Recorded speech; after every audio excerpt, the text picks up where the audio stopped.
meet you. I am going to be taking over from Brittany. She was the night nurse, so she's heading home. I'm going to be with you until about 7:30-ish this evening. Okay. How was your night? It's pretty good. How's your pain this morning? That's good with the meds. Wonderful. I'm glad to hear we're controlling your pain. Well, what's going to happen today is, first of all, I'm going to do an assessment on you, take a look, see how your surgical site is doing. Okay.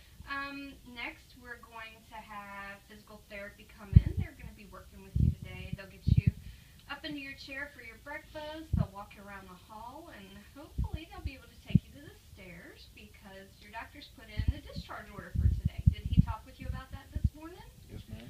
Wonderful. I'm glad to hear that because if you do well with physical therapy, then you might get to go home today. Cool.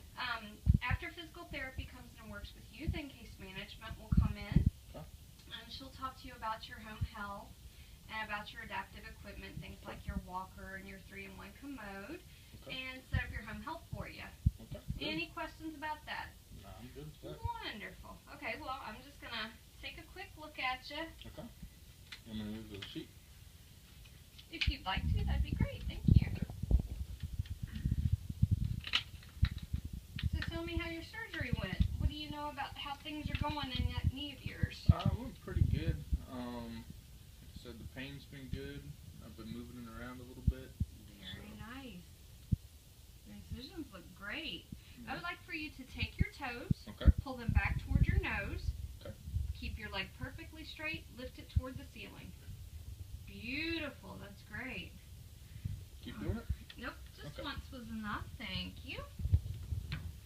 All right. Push on my hands, gas in the clutch, pull back towards your nose. Any pain in your calves when you do that? No. All right. Close your eyes for me. Which foot am I touching? Left foot. Right foot. Tops and both feet. Good. Do you have any numbness and tingling in your feet? No. Great. So tell me what you do when you're not in the hospital, Dylan. I'm actually a firefighter for my job.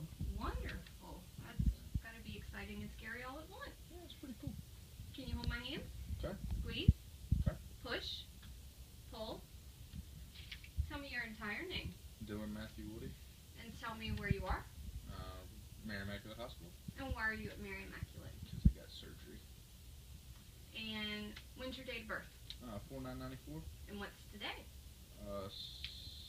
November 23rd. Wonderful.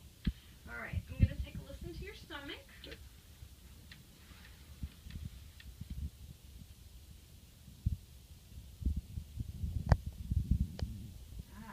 Have you had your breakfast today? Yes, ma'am. I can hear it moving. Heart sounds great. Can you sit up for me? Mm-hmm. Deep breath in and out. And again. And again. Last time. Okay, great. Lie back for me. I would like for you to follow my finger, but only move your eyes. Do not move your head. Okay.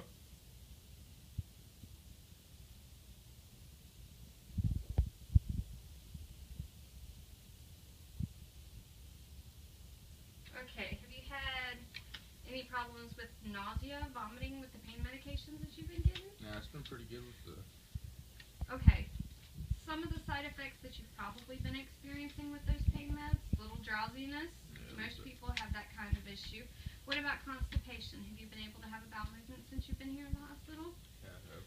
That's good. A lot of folks aren't that fortunate, so you're doing very well. When we send you home, we'll send you home with some more pain medication, so you need to make sure we're giving you Colace here in the hospital. You should probably continue taking it when you go home. Okay. Because a lot of times after taking those pain medications for a few days, it'll slow everything in your stomach down and it will make it a lot more difficult for you to have a bowel movement. Okay. Also, when we send you home, we're going to send you home with an anticoagulant. Okay. What's that? Usually what the doctor gives you is Lovenox, a little shot in your stomach. We're Okay. trying to prevent blood clots. Okay. Because you had surgery, you're not up moving around as much as you normally do. Okay. That puts you at a higher risk for those blood clots. So we're Okay. just trying, as a precautionary measure, to make sure that you don't develop any of those. Okay. How will I know if I have one? Well, You know that test that I did where you pushed down and then you pulled back and I asked you if it hurt in your calves? Mhm. That's called a Hammond sign. If that is positive, you're going to have a very, very, very sharp pain in your calf. Okay. A lot of people compare it to being stabbed or Okay. having something sharp shoved into your leg. So if you Wow. experience those, then you would need to go to the hospital immediately. Also, just any generalized pain in those calf areas, especially if it can be sharp and then be dull again. Those are both good Okay. indications that you might have developed a blood clot. Okay. Another way to prevent that is that incentive spirometer that we gave you, where Mhm. you're taking those big deep breaths in. Mhm. Told you to do it 10 times an hour every hour while you're awake. Yep. We'd like you to keep doing that for the next 2 weeks, Okay. just to try and prevent those blood clots for the same amount of time that you're taking the medication. Okay. Also, those cute little anti-embolus stockings, the one we called TEDs, Mhm. we'd like for you to keep those on for the next 2 weeks if possible. If they bother you, then only wear them while you're sleeping at night. But Okay. otherwise, if you can wear them the next 2 weeks, that would be great. Okay. All right. Any questions about anything we just went over? No, I think I'm good. All right. Well, I'm going to head back out, finish doing my assessment.